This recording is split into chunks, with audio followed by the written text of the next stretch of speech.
Hello guys से कही पढ़ तो पादारी छा ब ख आम नि छ दी ता ती अ मुधेण द।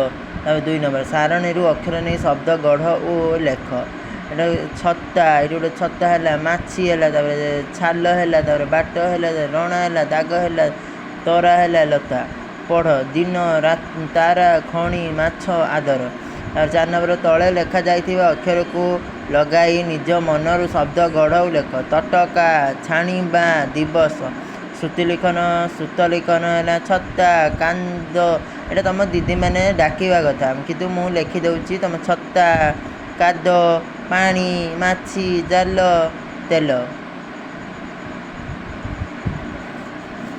यदि आम चैनल को सब्सक्राइब करेंगे गिरी एजुकेशन को सब्सक्राइब करेंगे भल लगे तो लाइक कमेंट सब्सक्राइब करने को भूलें नहीं।